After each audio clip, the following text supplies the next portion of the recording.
Muy buen día, tengan cada uno de ustedes. Salud en Casa Médicos SAS les presenta en esta ocasión el tema técnica aséptica en el servicio de salud domiciliario. Quienes habla, Nelson Arley Escobar, enfermero especialista en heridas y ostomías de la Universidad del Valle. Empecemos. Técnica aséptica en el servicio de salud domiciliario. La técnica aséptica tiene sus diferentes connotaciones, para eso miremos esta introducción. La primera referencia que tenemos es que IIH significa infecciones intrahospitalarias. Entonces, las infecciones intrahospitalarias son un conjunto de distintas patologías con factores de riesgos diferentes. Eso es una realidad, aún en el hogar donde están ubicados nuestros pacientes. En la actualidad, se reconoce que son pocas las acciones que por sí solas pueden contribuir a prevenir las infecciones intrahospitalarias. Esto debe ser un trabajo conjunto y de muchas acciones.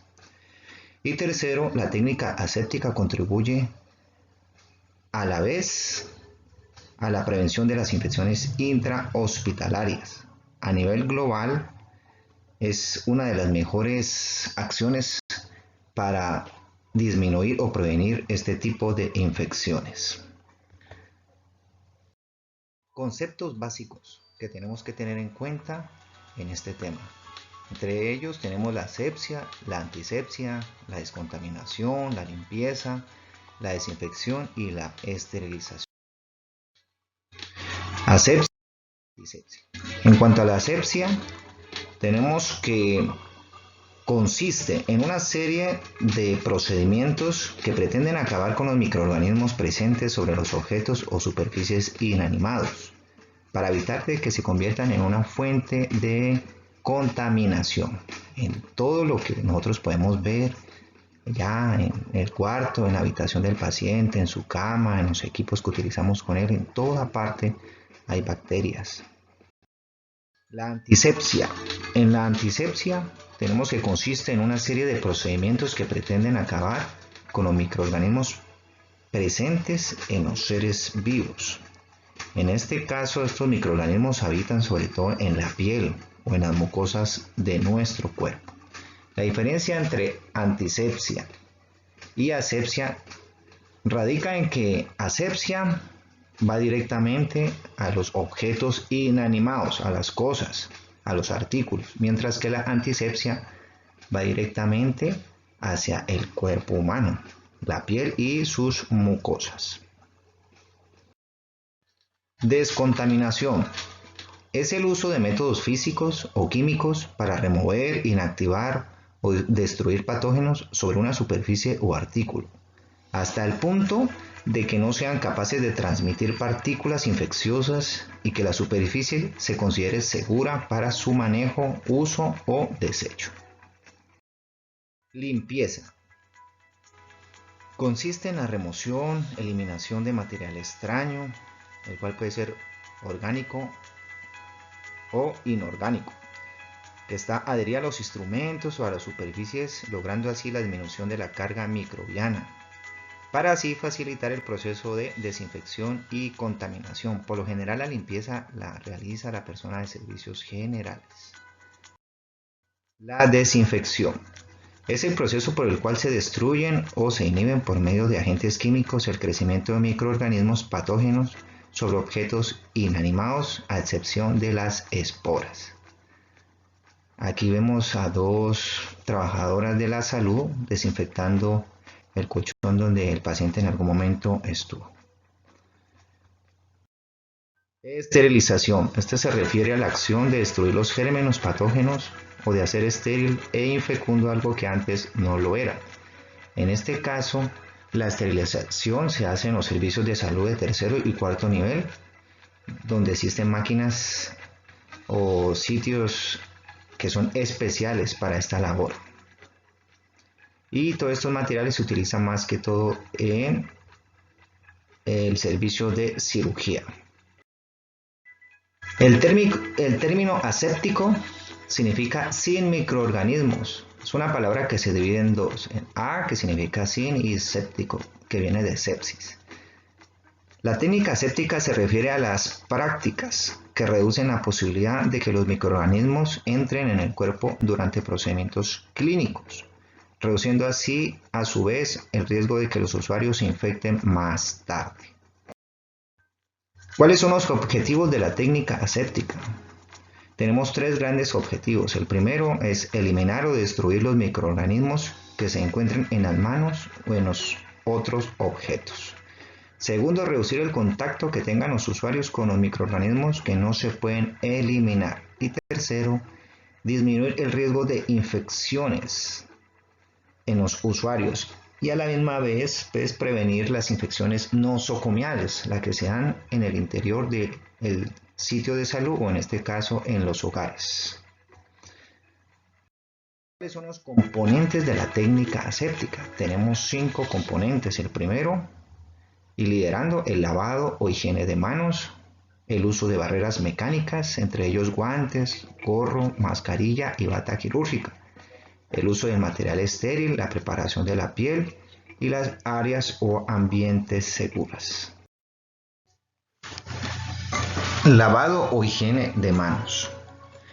Se define como un frote breve y enérgico de todas las superficies de las manos y antebrazos con una solución antimicrobiana, seguido al enjuague al chorro de agua.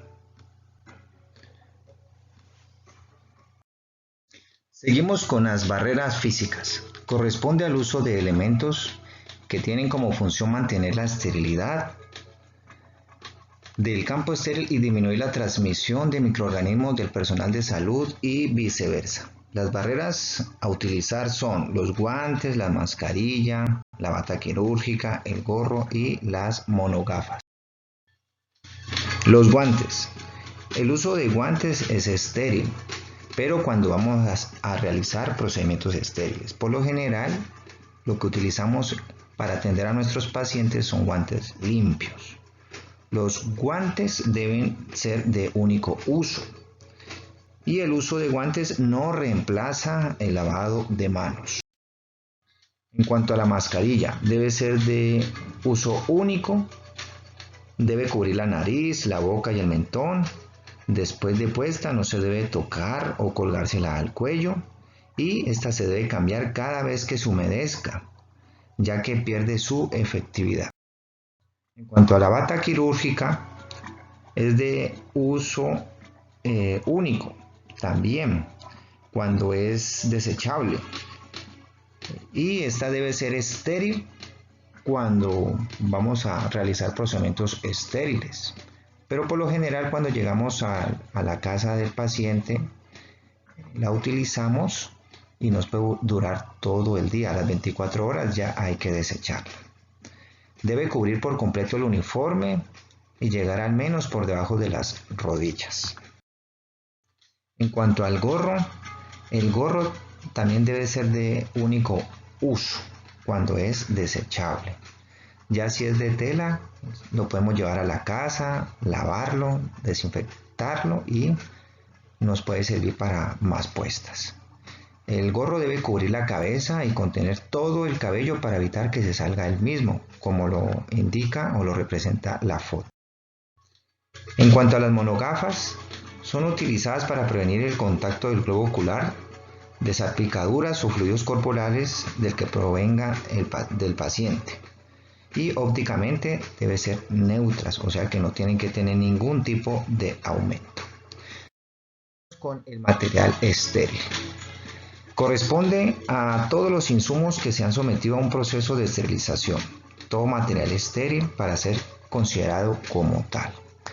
El material estéril que utilizamos o podríamos utilizar en los hogares de los pacientes son para la inserción de sonda vesical, para la curación de catéteres venosos centrales o para la curación de catéteres PICC. En cuanto a la preparación de la piel, tenemos que es una acción destinada a disminuir la carga microbiana antes de procedimientos invasivos. Consiste en un lavado de la piel con un antiséptico en la zona a intervenir. Como por ejemplo tenemos para la canulación de accesos venosos periféricos, para canular las venitas. Tenemos que tener en cuenta que en la piel abundan muchos microorganismos y uno de ellos es el Staphylococcus epidermidis, que ante cualquier abertura de la piel aprovechan y se introducen al torrente sanguíneo. Entonces hay que evitar cualquier tipo de infección intrahospitalaria en el hogar en el paciente en este sentido. El área segura. Las plantas físicas de los servicios clínicos, de los servicios de salud, se han diseñado de forma tal que faciliten la ejecución de actividades propias para la prevención y control de las infecciones. Separar las áreas facilita las actividades clínicas, disminuyendo el riesgo de una potencial contaminación de los artículos, materiales e insumos de los pacientes. Como podemos ver en la figura, todo tiene que estar ordenado, todo tiene que estar organizado. Las áreas hay que delimitarlas. Tenemos que tener un área para preparar los medicamentos, para administrar los medicamentos, otra área para depositar los elementos que ya están contaminados y otra área para que el paciente reciba sus alimentos. No mezclar todo, porque de esa manera podemos evitar estas infecciones intrahospitalarias. En cuanto a la técnica aséptica, tenemos los tipos o las técnicas de aislamiento. ¿Qué son las técnicas de aislamiento? Son un conjunto de procedimientos que separa personas infectadas de las susceptibles, personas infectadas o contaminadas, durante el periodo de transmisibilidad en lugares que permitan dar corte a la cadena de transmisión. Tenemos el aislamiento por vía aérea. Se aplica a patologías que se transmiten a partir de partículas eliminadas por vía aérea y que pueden permanecer en el aire en suspensión por largos periodos de tiempo. Tenemos pacientes con herpes zóster diseminado, rubeola, tuberculosis, varicela y SARS. Entonces, para nosotros protegernos, el insumo principal son las mascarillas N95 o mascarillas de alta eficiencia, que las tenemos en colores blanco o verde. Esas son las principales que podemos utilizar para protegernos. El aislamiento por gotitas. Este aislamiento está diseñado para reducir el riesgo de transmisión por gotas de agentes infecciosos. Supone el contacto de la conjuntiva, las mucosas, de la nariz y boca de una persona susceptible con partículas y gotas de gran tamaño, que son mayores a 5 micras. Entre esas tenemos pacientes con enfermedades por Haemophilus influenza de tipo B, influenza, parotiditis, neumonía por micoplasma, bordetella, adenovirus, hantavirus. Y el insumo principal que nos va a proteger es la mascarilla quirúrgica, que son las triple capa. El aislamiento por contacto. Este sistema evita la contaminación e infección de gérmenes a través de dos mecanismos. El primero es el contacto directo piel a piel y el contacto indirecto piel-objeto-piel. Entre las patologías para este tipo de aislamiento son varicela zóster, gérmenes multiresistentes, la escabiosis, virus respiratorio sincitial, adenovirus, parainfluenza, pediculosis, impétigo, herpes zóster, hepatitis tipo A, gastroenteritis por rotavirus y por Clostridium difficile, rubeola congénita.